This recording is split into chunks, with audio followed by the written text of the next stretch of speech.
ان الانسان لفی خسر یقینا انسان خامخا فتاوان کې دی او دا واقعا فتاوان کې دی. دی صورت کې وی چې لکه ته ولې فتاوان کې ته خو ما تعالی ما کمال درکړی او اشرف المخلوقات ولقد کرمنا بني آدم بني آدم لره ما عزت ورکړی په ټولو مخلوقات باندې ته ولې تاوان شوي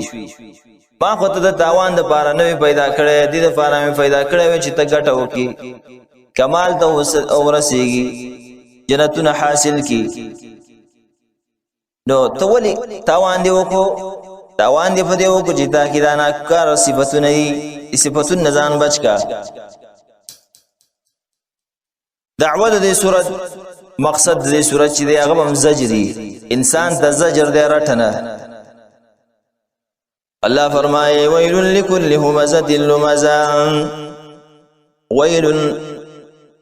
هر کله چې په دې صورت کې ناکار صفتونه دي د انسان دی وجه اول سر نه ویل ويل تبعی دی تبعی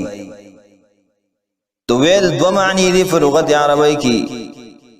ویل دی ته ویل شي چې تبعی هلاکت ته ویل شي ویلکا تباشی پښتو کې چې وای برباد شي. دویم دا دی چې ویل دا یو کند د جهنم کې کند د جهنم دی وی چا د فاربوي حال دا چې انسان خو ډېر قیمتي دی الله وایي چې ناشته د بیماران پکې لكل همزة لمزة هلاکت د لكل د هر یو همزة مخامخ طعن لګون کې د فارا لمزة او هغه چا د پاره مغه لعنت دی هلاکت دی چې په شام لعنتونه او طعنونه لګي. دا ګوره عزت مندو که تاسو سوچ وکئ دا ویل د څه لپاره وایي د انسان خو صرف د العیاذ بالله کنځلې نه دي کړي رسول صلی الله علیه وسلم دا غي ګستاخی خینه ده کړي ولې د الله جل جلاله دومره سخت لفظ استعمال کړي ویل هلاکت جهنم کندې شي دې لپاره چې انسان تصرف دا کې مسلمان د نظر رسیږي. تعظیم خبره ده افسوس دا دی افسوس نن سبا عام دغه د عام مونږ نیک اعمال ډیر کوو صحیح ده مونږ پابندۍ سره کوو نور اعمال پابندۍ سره کوو دا شیطان یو دسی دشمن دی زمونږه دا مولا ته د مولا په جامه کې راځي امیتا د امی په جامه کې راځي سورۃ الناس کې بداغه تشریح وشي ان شاء الله بزر ته د بزرګۍ په جامه کې راځي چا طبیعت نرمي په نرم طبیعت کې وته راځي سختي په سخت طبیعت کې راځي ورارته دي په دغه انسان ډیر نیک عمل کوي په دنیا کې منځونه کوي د شپې را پاسيږي نور اعمال کوي جهادونه کوي زکاتونه ور کوي دا دومره اعمال کوي لیکن دا یو جبن شي کنټرولولې وګوره اعمال وکي ځان سره کې لیکن په دې جب انسان هغه شیطان دې دوړه کې ختم دي کی دا ډېر د افسوس خبره ده او د ویل خبر هم ده. الله فرمای ویل لكل همزة لمزة وهلاکت دی د هر یو همزه مخامخ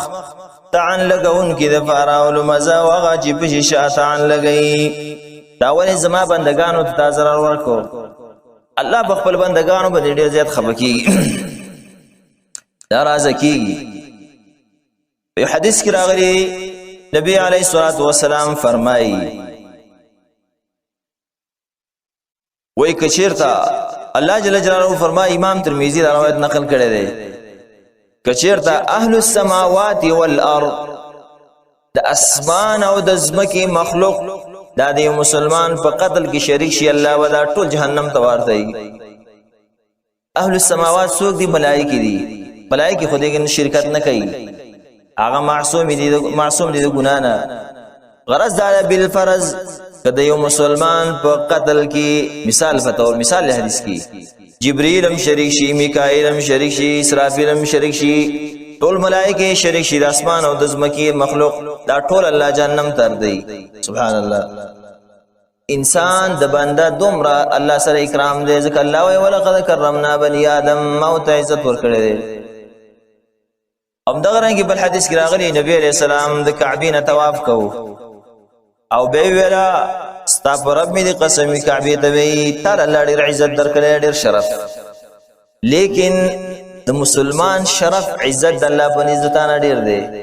ستا ورانې د الله ته ډېر آسان دي په نسبت د مسلمان قتل غرض می دا چې دا ول الله جل جلاله په دې غیبت او په دې دغه باندې الله ویل وی جهنم د کندل ځکه نیک اعمال لیکلي مونږ کې jihad کې زکات نور کې لیکن په دې مصیبت باندې اختی اعمال یغا برباد دا مرز نن سبا عام دی رام دی پای چاري مسلمان بخبل ځان باندې اغا رحم وکي دغه معمولی جوابان دي یو حدیث کې راغلی نبی عليه الصلاه والسلام خپل صحابه او دویل یو حکیم انسان نبی عليه السلام تاسو مفلس پیژنې مفلس چا د ویلې شي صحابه او دویل او مفلس هغه ته ویلې شي چاته نه پجب کې نه روپے وسره نه دا ته مفلس وي هغه تلنا مفلس نه ده دا انسان چې هغه سرای ور روپے نشته پجب کې ایمان نبی ازله ډکوي د غرام را امام بلری الله ته ډېر محبوب انساني اعتبار پیسو لره نشته ده مفلس زما د امت هغه ده من یاتی یوم القیامت بحسنات قیامت کې براشي ډېر منځونه به کلی جهادونه به کلی صدقې به ور کلی لیکن وقد شتم هذا وضرب هذا واكل مال هذا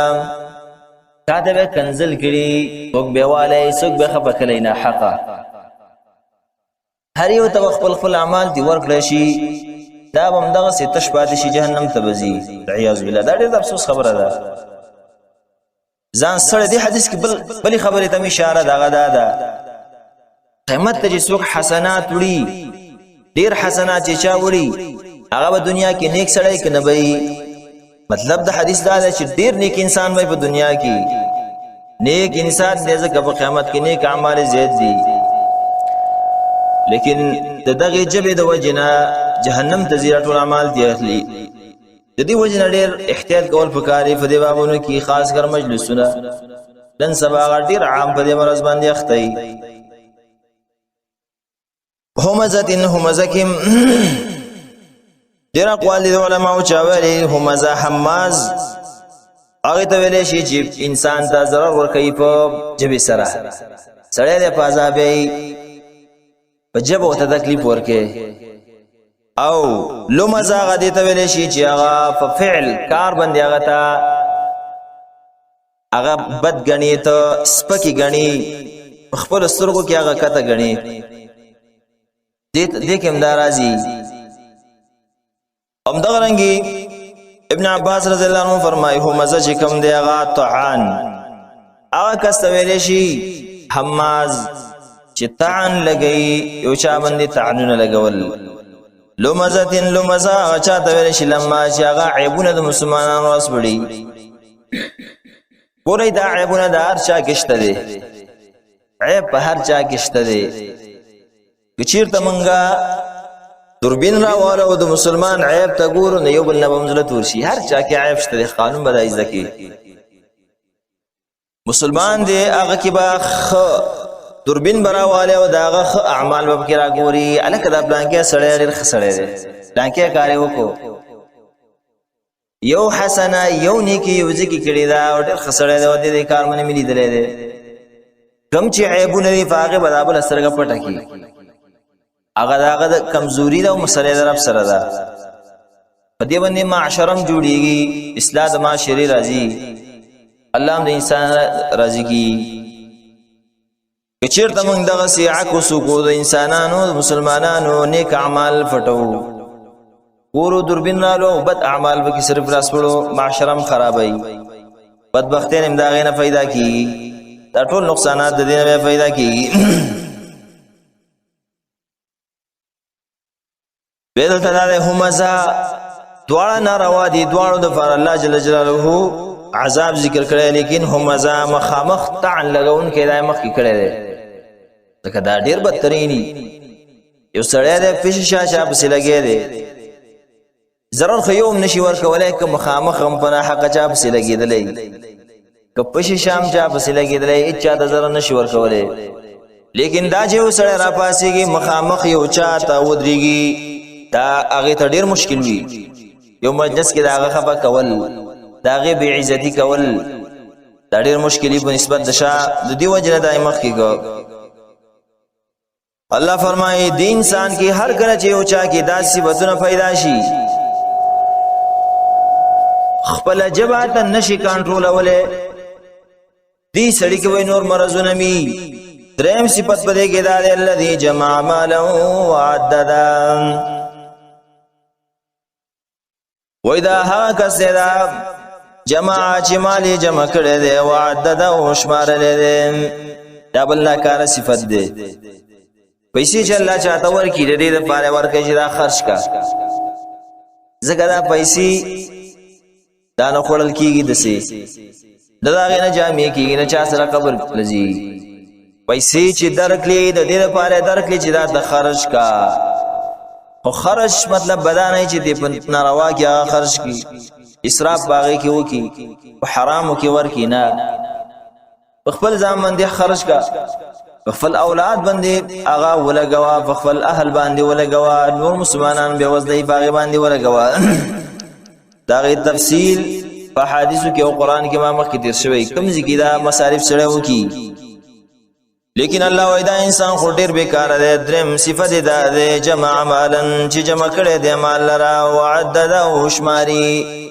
ورته شمار د خص نقصان نه بخا مخاط شماري پیسې لچا درته چا سره حساب کتاب دا بشماري نه اشاره دې ته شماري د حرس وجه شماري بار بار شماري راو باسي او به تک دې جب کی سود یو کوم روپۍ دې کم شوي دا او کنه دا کم شوي د بخل د وجه نه کله چې سړی حرس ډیر زیات شي ټول توجه به جب تشي او دا خلک هم ډیر بلا خلک دې د جامع سے جوړای نه دا جبم په دې زړه د پاسه جوړ کړي کې تاسو خېری وي دا زړه چې دا چپ طرف ته دا جبم په دې چپ طرف باندې جوړ کړي پیسې دې کنه د زړه د پاسه کیږي ودل الله بنده دونه چې ځان ته نږدې کې او نه لګي به نقصان نظر کوي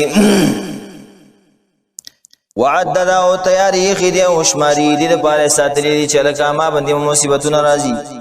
غم خادلانجه ما باندې راځي به خاص کر زمون په دې ملک کې نقصان دار ډېر نقصانات من کېشته دي اجتماعي شکل فردي خو ارشا کی هغه دا دې کده یو خیر د فاره چاته ودرېدلې ډېری پیسې به وسره دا عام نو خو ډېر څه نشي ټول خلک د سید الحمدلله ډېر نیکان خلک شته دي بازي کېشته لکه اکثریت د معمول جوړ شوی دی غالبا چاته کو درېدلې د ډېرو پیسو خاوندوم لیکن تعالی د صیبت بتو کیته چې لکه ما سره کوم وي چې ذات تعالی درکما تبانه خو ډېر بدتري لیکن کچرتا لانجه پیراله د زمکه خستل پیرال دونه پیسې بتراو باسي چې د چا ضرورت یغه با خواریخ کې نه وتا دا غټ مشکل لمن کی دا مرض دی بخل لایم مرض دی مرض د دې وجه نبی عليه الصلاه والسلام بخنه غختلی دا بخل نه حرس نو د بخل نه مو ساتي دا یو مصیبت په انسان باندې عذاب په سړي باندې